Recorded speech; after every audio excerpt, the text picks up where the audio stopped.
नमो हिंदी विद्यालय को आप सभी को स्वागत है। आज मैं 9वीं कक्षा की 8वीं लेसन यक्ष प्रश्न बताती हूँ। आज हमारा पाठ है यक्ष प्रश्न।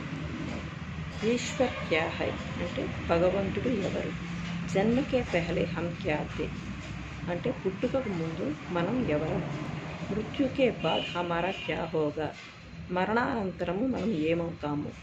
ఈశ్వర్ అగర్ హై తో క్యా ఉసే దేఖా జా సక్తా హై? భగవంతుడు ఉన్నట్లయితే మనం అతనిని చూడగలమా? స్వామి వివేకానంద గారు. ప్రశ్న ఏ ప్రశ్న కిస్కే మన్ మే ఉత్పన్న హుయే థే? ఈ ప్రశ్నలు ఎవరి మనసులో ఉత్పన్నమైనాయి? ఏ ప్రశ్న స్వామి వివేకానంద జీ కే మన్ మే ఉత్పన్న హుయే థే? ఈ ప్రశ్నలు స్వామి వివేకానంద గారి మనసులో ఉత్పన్నమయ్యాయి. स्वामी विवेकानंद ने इन प्रश्नों का उत्तर किससे पूछा था? स्वामी विवेकानंद गारू ఈ ప్రశ్న సమాధానాలు ఎవరిని అడిగారు? स्वामी विवेकानंद ने इन प्रश्नों का उत्तर उनके गुरु रामकृष्ण परमहंस से पूछा था. స్వామి వివేకానంద గారు ఈ ప్రశ్నల సమాధానాలు తమ గురువు గారైనటువంటి రామకృష్ణ పరమహంస గారిని అడిగారు. వ్యక్తిత్వ के निर्माण में प्रश्नों का क्या महत्व होता है? అంటే వ్యక్తిత్వ నిర్మాణంలో ప్రశ్నలకు ఉన్న విలువ ఏమిటి? వ్యక్తిత్వ నిర్మాణ में प्रश्नों का बड़ा महत्वपूर्ण स्थान है. వ్యక్తిత్వ నిర్మాణంలో ప్రశ్నలకు ప్రముఖమైన స్థానం ఉన్నది. సందేహ నివృత్తి से వ్యక్తిత్వ को उत्तम बना सकते हैं. సందేహాలను నివృత్తి చేసుకున్నట్లయితే మన వ్యక్తిత్వాన్ని ఉత్తమంగా తయారు చేసుకోవచ్చు. उद्देश्य जिज्ञासा व दार्शनिक प्रश्नों के माध्यम से बौद्धिक विकास करना. ఈ పాఠం యొక్క ఉద్దేశం ఏమిటంటే ఆసక్తి తత్వ సంబంధిత ప్రశ్నల ద్వారా తెలివిని వికసింపచేయుట. यह घटना महाभारत काल की है. ఈ సంఘటన మహాభారత కాలానికి సంబంధించింది. उस समय पांडव द्रौपदी सहित 12 वर्ष के वनवास पर थे. ఆ సమయంలో పాండవులు ద్రౌపది సమేతంగా 12 సంవత్సరాల వనవాసంలో ఉన్నారు. एक दिन अचानक ये ब्राह्मण पांडवों के पास आया. ఒకరోజు సడన్గా అంటే అచానక్ అంటే అకస్మాత్తుగా ఒక బ్రాహ్మణుడు పాండవుల దగ్గరికి వచ్చాడు. వహ్ అపని వ్యధ సునాతే హుయే కెహనే లగా. అతను తన బాధని ఈ విధంగా చెప్తున్నాడు. ఏక్ హిరణ్ మేరీ అరణికి లకడీ సహిత్ భాగ గయా. ఒక లేడీ నా నిప్పును రాజేసే కర్రను తీసుకొని పారిపోయింది. అబ్ మేరే పాస్ యజ్ఞ కి అగ్ని పైదా కర్నే కే లియే దూసరీ లకడీ నహీ హై.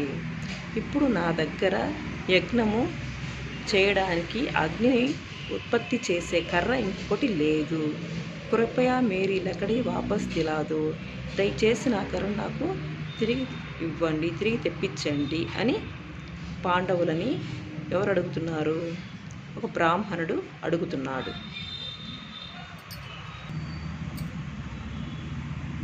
పాండవ బ్రాహ్మణ్కి వ్యరాసే ప్రభావిత హుయే. పాండవులు బ్రాహ్మణుని బాధ విని ప్రభావితులయ్యారు. ఇస్లియే వే హిరణ్ కి కోచ్ మే నికల్ పడే. కాబట్టి వాళ్ళు లేడిని వెతకడానికి బయలుదేరారు. తోడి దూర్ జానే పర్ ఉన్హే హిరణ్ దికాయి దియా. కొద్ది దూరం వెళ్ళగానే వాళ్ళకి లేడి కనిపించింది. ఉసే పకడ్నే కే లియే వే ఆగే పడే పరంతు హిరణ్ ఉన్కి ఆంఖోं से పునః గాయబ్ హో గయా. వాళ్ళు పట్టుకోవడానికి ముందుకు వెళ్ళారు. కానీ ఆ లేడి వాళ్ళకి కళ్ళకు కనిపించినట్టే కనిపించి మళ్ళీ అదృశ్యమైపోయింది. హిరణ్ కి కోజ్ మే భటక్తే హుయే వే తక్ గయే. లేడిని వెతుకుతూ వాళ్ళు దారి తప్పి అలసిపోయారు. ఎవరు? పాండవులు. ఔర్ విశ్రాంతి కే లియే ఏక వృక్ష కే నీచే బైఠే గయే. వాళ్ళు విశ్రాంతి తీసుకోవడం కోసం ఒక చెట్టు కింద కూర్చున్నారు. ప్యాస్ కే మారే సభీకే కంఠ సూక్ రహే థే. దాహం వల్ల వారి గొంతులంతా దప్పికతో ఎండిపోతున్నాయి. యుధిష్ఠర్నే నకుల్కో పానీకి తాష్ మే భేజా. యుధిష్ఠరుడు నకులుని నీరు తీసుకురమ్మని పంపించాడు. నకుల్ పానీకి खोज में निकला और चलते चलते एक सरोवर के पास पहुंचा. నకులుడు నీటి కోసం వెతుకుతూ బయలుదేరాడు మరియు వెళ్తూ వెళ్తూ ఒక సరోవరం దగ్గర చేరుకున్నాడు. సరోవర్ దేఖ్కర్ ఉస్కా మన్ ప్రఫుల్లిత హోవుట సరోవరాన్ని చూసి అతని మనసు ఆనందంతో నిండిపోయింది. వక్ సోచనే లగా కి క్యోం నా మై పెహలే అపని ప్యాస్ బుజాలు. అతను ఆలోచించాడు, ఎందుకు నేను ముందే నా దాహాన్ని తీర్చుకోకూడదు. వహ్ పానీ పీనేకే లియే ఉద్యుత్ హీ హువా థా. అతను నీరు తాగడానికి సిద్ధపడ్డాడు. కి సహసా ఏక్ ఆవాజ్ గూంజ్ ఉఠి. వెంటనే అతనికి ఒక ధ్వని, ఒక సౌండ్ వినిపించింది. ఏ నకుల్, పానీ పీనే కా దుస్సాహస్ నా కరే. నీరు త్రాగడానికి సిద్ధపడవద్దు, అటువంటి దుస్సాహసం చేయవద్దు. సావధాన్, పెహలే మేరే ప్రశ్నోకే ఉత్తర దో. సిద్ధపడి ముందు నా ప్రశ్నలకు సమాధానం ఇవ్వు. నకుల్ చేతావానికి పర్వాహ్ నా కర్కే పానీ పీనే లగా. నకులుడు ఆ హెచ్చరికను వినకుండా, లెక్క చేయకుండా నీళ్లు త్రాగాడు. పానీ పీతే హీ ఒక భూమి పర్ గిరపడా. నీళ్లు తాగగానే అతని భూమి మీద పడిపోయాడు. బహుత్ దేర్ నకుల్కే నా లౌట్నే పర్ యుధిష్ఠిర్కో చింతా సతానే లగి. చాలాసేపటి వరకు నకులుడు రాకపోయేటప్పటికీ యుధిష్ఠిరుడికి దిగులు పట్టుకుంది. ఉన్హోనే ఉస్కి కోచ్ మే బారీ బారీ సే సహదేవ్, అర్జున్ ఔర్ భీమ్ కో భేజా. అతన్ని వెతకటానికి, నకులుని వెతకటానికి మరల సహదేవుణ్ణి, అర్జున్ని మరియు భీముణ్ణి ఒకరి తర్వాత ఒకరిని పంపించాడు. యక్షకి చేతావనికి అపేక్ష करते हुए सभी ने सरोवर तट पर प्यास बुझाने का प्रयास किया और नकुल की भांति दरा पर गए. అందరూ కూడా యక్షుడి హెచ్చరికలను లెక్క చేయకుండా దాహం తీర్చుకోవడానికి ప్రయత్నం చేశారు. అలాగే నకులుడిలాగా కింద పడిపోయారు. जब कोई भी लौट कर ना आए तो युधिष्ठिर स्वयं चिंतित अवस्था में उनकी खोज में निकल पड़े. ఎవరు తిరిగి రాకపోయేటప్పటికీ యుధిష్ఠిరుడు దిగులు పడుతూ వాళ్ళని వెతుకుతూ బయలుదేరాడు. तृषा से व्याकुल युधिष्ठिर पहले अपनी प्यास शांत करने के लिए सरोवर की ओर गए. దిగులు పడుతూ యుధిష్ఠిరుడు ముందు తన దాహం తీర్చుకొని శాంతిపరుచుకునేదానికి సరోవరం వైపు వెళ్ళాడు. वहीं युधिष्ठिर को अपने भाई दरा पर पड़े दिखाई दिए. అక్కడ యుధిష్ఠిరుడికి తన సోదరులు భూమి మీద పడిపోవడం అనిపించింది. జైసే హీ వే ఆగే బడేతో ఉన్హే భీ వహీ ఆవాజు సునాయి ది. అలాగే అతను కూడా ముందుకు వెళ్ళడంతో అతనికి ఒక శబ్దం వినిపించింది. సావధాన్, శ్రద్ధగా విను. తుమ్హారే భాయియోంనే మేరీ చేతావనికి ఓర్ ధ్యాన్ నహీ దియా. మీ సోదరుడు నా హెచ్చరికను వినలేదు. ఇస్లియే ఉన్కి యహ్ దశా హుయి. కాబట్టి వాళ్ళకి ఈ దశ పట్టింది. యది తుమ్ పానీ పీనా చాహతే హో తో పెహలే మేరే ప్రశ్నకే ఉత్తర దో. ఒకవేళ ఈ నీరు తాగాలనుకుంటే ముందు నా ప్రశ్నలకు సమాధానం ఇవ్వు. ఫిర్ అపని ప్యాస్ బుజానా. తర్వాత నీ దాహం తీర్చుకో. యుధిష్ఠిర్ నే కహా, శ్రీమాన్ ఆప్ ప్రశ్న కీజియే. యుధిష్ఠిరుడు ఈ విధంగా చెప్పాడు, మహానుభావ, మీరు ప్రశ్నలు అడగండి. మై ఉత్తర్ దేనేకే లియే తయార్ హూ. నేను సమాధానాలు ఇవ్వడానికి సిద్ధంగా ఉన్నాను అని యుధిష్ఠిరుడు యక్షునితో చెప్పాడు. Okay children. యక్ష మనిషికి సాత్ కౌన్ దేతా హై. యక్షుడు యుధిష్ఠిరుని అడుగుతున్నాడు, మనిషికి తోడు వచ్చేది ఎవరు? యుధిష్ఠిర్, ధైర్య హీ మనిషికి సాత్ దేతా హై. ధైర్యమే మనిషికి తోడు వచ్చేది అని యుధిష్ఠిరుడు సమాధానం చెప్తున్నాడు. యక్ష కౌన్ సా శాస్త్ర హై జిస్కా అధ్యయన్ కర్కే మనుష్య బుద్ధిమాన్ బంతా హై. మనిషి తెలివిగలవాడు అగుటకు చదవవలసిన శాస్త్రం ఏమిటి అని యక్షుడు యుధిష్ఠిరుని అడుగుతున్నాడు. యుధిష్ఠిర్, కోయి భీ శాస్త్ర ఐసా నహీ హై. మహాన్ లోగోं की संगति से ही మనిషి బుద్ధిమాన్ బంతా హై.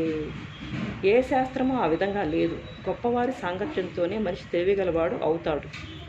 యక్షుడు, భూమి సే భారీ చీజ్ క్యా హై. భూమి కంటే బరువైన వస్తువు ఏమిటి అని యక్షుడు అడుగుతున్నాడు. యుధిష్ఠిర్, సంతాన్ కో కోక్ మే ధారణ కర్నే వాली మాతా భూమి సే భీ భారీ హోతీ హై. యుధిష్ఠిరుడు ఈ విధంగా సమాధానం చెప్తున్నాడు, సంతానాన్ని గర్భంలో ధరించే తల్లి భూమి కంటే కూడా బరువైనది అని. యక్ష ఆకాశ సే భీ ఊంచా కౌన్ హై. యక్షుడు ఈ విధంగా అడుగుతున్నాడు, ఆకాశం కన్నా ఎత్తైన వారు ఎవరు? యుధిష్ఠిరుడు సమాధానం చెప్తున్నాడు, ఏమని? పితా అంటే తండ్రి అని. యక్ష హవా సే భీ తేజ్ చల్నే వాలా కౌన్ హై. గాలి కంటే వేగంగా నడిచేది ఎవరు అని అడుగుతున్నాడు. యుధిష్ఠిరుడు చెప్తున్నాడు, మనస్సు. గాలి కంటే వేగంగా ఏది వెళ్ళిపోతుంది? మనస్సు వెళ్ళిపోతుంది. యక్ష్ విదేశ్ జానే వాలేగా కౌన్ సాథీ హోతా హై. విదేశానికి వెళ్ళే వాళ్ళకి తోడు ఎవరు ఉంటారు? యుధిష్ఠిర్ విద్య. విదేశాలకు వెళ్ళే వాళ్ళకి తోడు విద్య ఉంటుంది అని యుధిష్ఠిరుడు సమాధానం చెప్తున్నాడు. యక్ష్ మరణాసన్న వృత్తుక మిత్ర కౌన్ హోతా హై. మరణించబోతున్న వృత్తునికి మిత్రుడు ఎవరు అని యక్షుడు యుధిష్ఠిరుని అడుగుతున్నాడు. యుధిష్ఠిర్ దాన్ क्योंकि वही मृत्यु के बाद अकेले चलने वाले जीव के साथ साथ चलता है. యుధిష్ఠిరుడు ఈ విధంగా చెప్తున్నాడు, దానము. ఎందుకంటే అదే మరణం తర్వాత ఒంటరిగా వెళ్ళడి జీవి వెంట వస్తుంది. యక్ష్ సుఖ్ క్యా హై. యుధిష్ఠిర్ జో సీల్ ఔర్ సచ్చరిత్ర పర్ స్థితి హై. యుధిష్ఠిరుడు ఈ విధంగా చెప్తున్నాడు, సుఖం అంటే చరిత్ర, మంచి నడవడికపై ఆధారపడి ఉండేది. యక్ష్ సబ్సే తుచ్చ్ క్యా హై. అన్నిటికంటే నీచమైనది ఏమిటి? యుధిష్ఠిర్ చింత, దిగులు అన్నిటికంటే నీచమైనది. యక్ష్ కిస్కే छूट जाने पर मनुष्य स्वप्रिय बनता है. యక్షుడు ఈ విధంగా అడుగుతున్నాడు, ఏది దూరమైతే మనిషి అందరికీ ప్రియమైన వ్యక్తిగా తయారవుతాడు అని. యుధిష్ఠిరుడు అహంభావుకే छूट जाने पर. అహంకారం దూరమైతే ఆ మనిషి అందరికీ ప్రియమైన వ్యక్తిగా తయారవుతాడు అని యుధిష్ఠిరుడు యక్షుడికి ఈ విధంగా సమాధానం చెప్పాడు. इसी प्रकार यक्ष ने कई अन्य प्रश्न भी किए और युधिष्ठिर ने उन सबके ठीक ठीक उत्तर दिए. ఈ విధంగా యక్షుడు చాలా ప్రశ్నలు అడిగాడు యుధిష్ఠిరుని. యుధిష్ఠిరుడు అన్నిటికీ సరి అయిన సమాధానాలు చెప్పాడు. అంతమే యక్ష బోలా, రాజన్ मैं तुम्हारे मृत भाइयों में से एक को जीवित कर सकता हूँ. చివరిలో యక్షుడు ఈ విధంగా చెప్పాడు, రాజా, మీ సోదరులలో ఒకరిని నేను బ్రతికించగలను అని చెప్పాడు. तुम जिस किसी को भी चाहो वह जीवित हो जाएगा. నీవు ఎవరిని కోరుకుంటావో వారు తిరిగి బ్రతికెదరు అని చెప్పాడు. युधिष्ठिर ने पल भर सोचा कि किसे जीवित कराऊं. थोड़ी देर रुककर बोले, मेरा छोटा भाई नकुल जी उठे. యుధిష్ఠిరుడు ఎవరిని బ్రతికించాలి అని ఒక క్షణం ఆలోచించాడు. కొంచెం సేపు ఆగి, నా చిన్న సోదరుడు నకులుడు బతకాలి అని అనను. युधिष्ठिर ने इस प्रकार बोलते ही उन्होंने पूछा, युधिष्ठिर 10,000 हाथियों के बल वाले भीमसेन को छोड़कर तुमने नकुल को जीवित करवाना क्यों ठीक समझा. యుధిష్ఠిరుడు ఈ విధంగా చెప్పేటప్పటికీ యక్షుడు ఈ విధంగా అడిగాడు, యుధిష్ఠిర్, 10,000 ఏనుగుల బలము గల భీమసేనుని వదిలి నువ్వు నకులుని బ్రతికింపజేయుట ఎందుకు సరియేదని భావించావు అని యక్షుడు ప్రశ్నించాడు. युधिष्ठिर ने कहा, यक्षराज, मैंने जो नकुल को जीवित करवाना चाहा वह सिर्फ इसी कारण कि माता कुंती का बचा हुआ एक पुत्र मैं हूँ. मैं चाहता हूँ कि माता माद्री का भी एक पुत्र जीवित हो उठे. अंतः आप कृपा करके नकुल को जीवित कर दे. యుధిష్ఠిరుడు ఈ విధంగా చెప్పాడు, ఏమని? తల్లి కుంతికి మిగిలిన ఒక కుమారుడిని నేను, తల్లి మాద్రి కుమారుడు ఒకడు బ్రతికి ఉండాలనే ఒకే ఒక కారణంగా నేను అతని బ్రతికింప చేయాలని తలచాను. దయచేసి నకులుడిని బతికించండి అని యుధిష్ఠిరుడు అనెను. युधिष्ठिर के धर्म स्वभाव से यक्ष अत्यंत संतुष्ट हुए और उन्होंने वर देते हुए यह कहा, पक्षपात से रहित मेरे प्यारे पुत्र, तुम्हारे चारों ही भाई जीवित हो. అప్పుడు యుధిష్ఠిరుని ధర్మ స్వభావానికి యక్షుడు మిక్కిలి సంతోషపడి వరం ఇస్తూ, పక్షపాతము లేని నా ప్రియకుమార, నీ నలుగురు సోదరులు బ్రతుకుదురు గాక అని పలికెను. ఓకే చిల్డ్రన్, ఈ వీడియో మీకు నచ్చినట్లయితే లైక్ చేయండి, షేర్ చేయండి, సబ్స్క్రైబ్ చేసుకోండి. ధన్యవాదాలు.